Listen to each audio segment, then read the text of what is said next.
Brushy's known as the end of the line. We got the worst of the worst inmates. If they did heinous crimes or if other prisons couldn't handle them, they sent them here. This was their last stop. Inmates did not want to be sent here. And most of them that were here had life sentences. They never left. It was a hard place. We have almost 400 men of unclaimed bodies here, buried on the property. The personal baggage gave bloodhounds the scent of the men they would be hunting. None of the men is thought to have been armed, but all were serving long sentences for capital crimes. Brushy Mountain Prison is one thing, others have done it. But getting out of Morgan County is something else.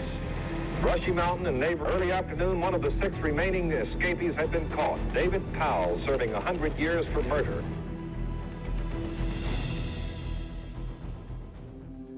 The land that the prison was sitting on originally belonged to Blecher Arms. We're descendants of his.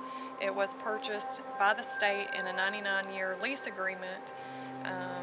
He got $20 in a hog rifle for 4,000 acres. Wow. So the state purchased the land in 1896. The prison was built. It was built on the backs of the inmates, like they literally built the prison. The original prison was a wooden structure that sat right about where the breezeway is. And then in the 20s, they built the current structure that's here now. The prisoners had to mine the rock from the quarry. There's a quarry in the back of the property. They had to mine the rock that the prison's built out of. They had to grow their own food, raise their own livestock. It was a self-contained area. They had their own water source, the whole 9 yards. So back then, they did what they call hot bunking. There would be 4 men to one of these cells, and they'd work in 12-hour shifts. They had a quota they had to meet. If they didn't meet their quota, they had to pay the price for that. Which was beatings. Yeah. They would whip them out here in the courtyard and in the alleyway over there. And then if they didn't meet their quota, they had to get, the next day they would have to get that day's quota and the day before quota. And so if they didn't do that, then they would beat them again. They had to farm for their own food. They raised livestock. Yeah, they grew grew gardens of corn, potatoes, beans. They raised their own food. I think they mostly did pigs and cows. Was their big main livestock source that they had. It was a hard place. We have almost 400 men of unclaimed bodies here, buried on the property. Brushy's known as the end of the line. We got the worst of the worst inmates. If they did heinous crimes or if other prisons couldn't handle them, they sent them here. This was their last stop. Inmates did not want to be sent here. And most of them that were here had life sentences. They never left. What kind of death sentence did they have? Was it electrocution? Was it lethal injection? Well, they did not actually execute prisoners here. Many were beaten to death, but there was no sanctioned executions. There was an electric chair here, but they never hooked it up. And it went to Nashville in the 70s, and there it stayed until that prison closed. It's now in a museum. Now we did house the death row inmates here, but they would go to Nashville for their executions. So this is the death row building. It used to have an electric chair and an execution chamber, but apparently it was never used here. I was told the chair was actually sent to Tennessee State Penitentiary in Nashville, where it was actually used like 150 times.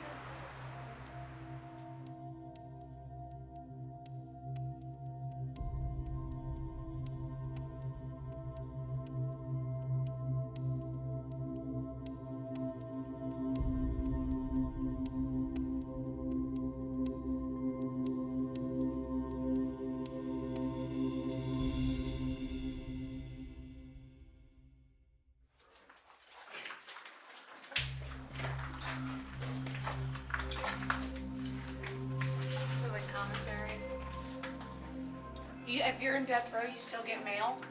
One last letter, one last meal. That's what they say. I don't see anywhere where like there's somebody that can like pull a lever to fry somebody. That's where the electric chair was.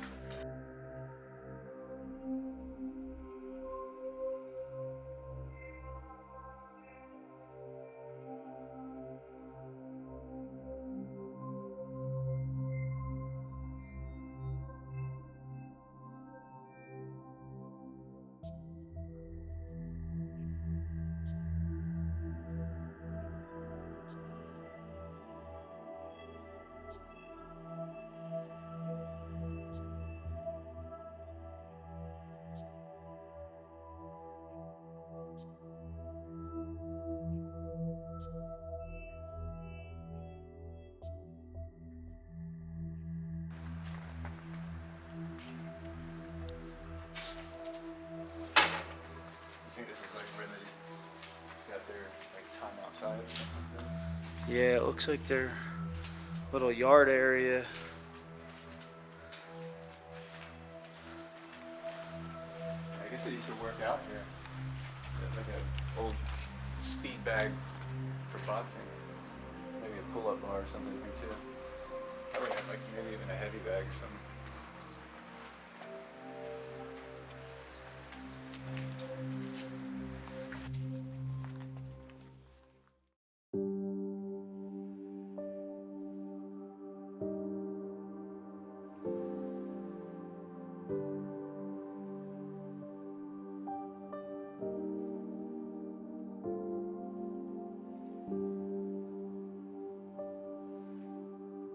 So cell number 28 is the last cell of James Earl Ray.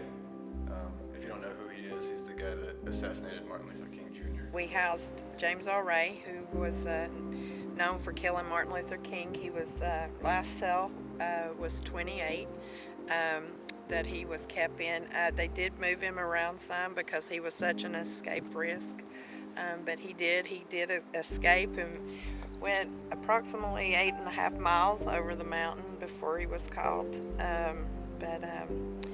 And they, in his escape, they faked a fight out in the yard. He had made a ladder, and up and over the wall he went. There's a famous race based on James Earl Ray's escape. It's called the Barkley Marathon. The inventor of the race heard about his escape, and he thought, well, I could go 100 miles in 50 some odd hours. And so he come up here. Well, our terrain is so rugged. The race itself is the equivalent to climbing Mount Everest because of the change in the elevation. And so he developed this race based on his escape, and since the 80s there's only been 15 people finish the race. And so it's real, people come from all over the world to run it. Nobody can believe he only got that far in such a short amount of, as long as he was out. Yeah. Going back to the terrain, Brushy is the only prison with 3 walls.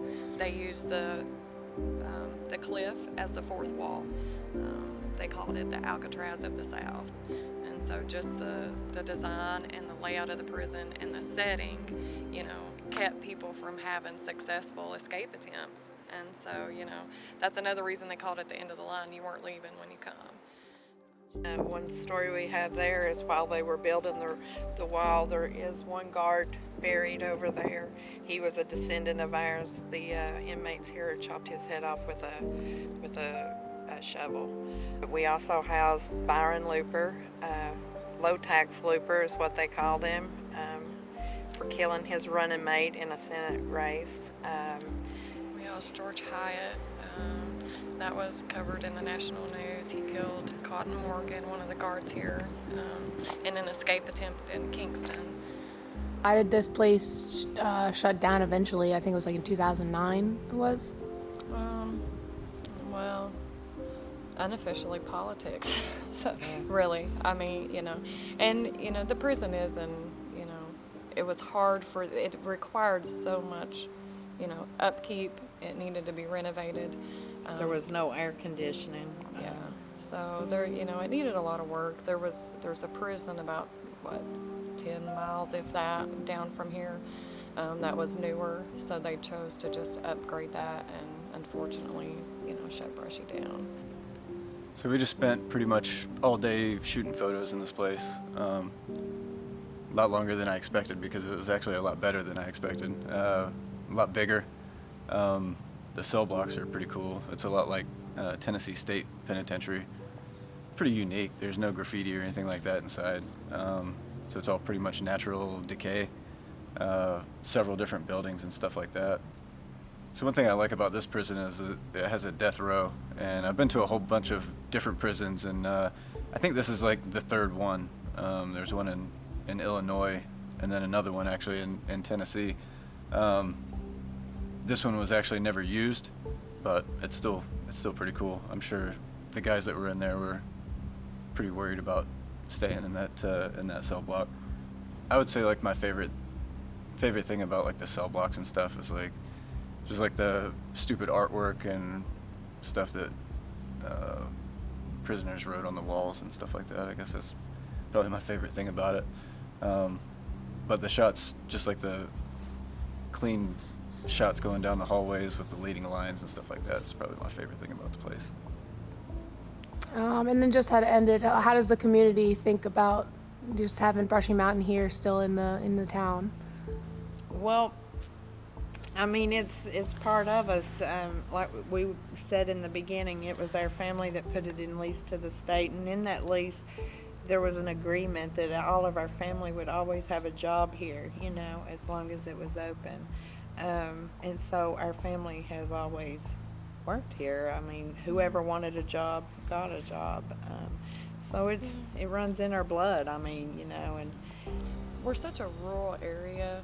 There's nowhere to work. There's not a lot of economy around here, so everybody worked here. Everybody was tied into the prison. It supported their families for generations, and I mean, it's part of the community. Nobody knows where Petros is, but everybody knows where Brushy is. yeah. So nobody in town wanted to see it tore down or sit here and become dilapidated, and I think everybody's excited that it's being restored.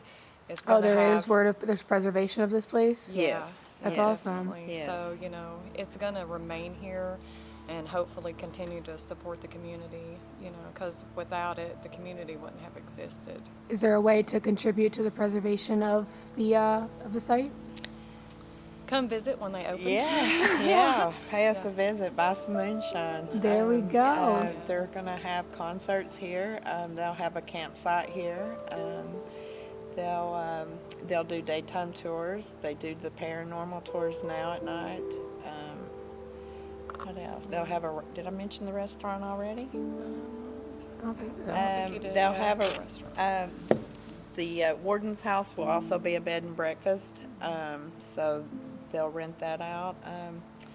But they've got a lot of plans. We're really excited about it. We're glad to see them come in and be doing this project, and we're thankful to be part of it. That's awesome.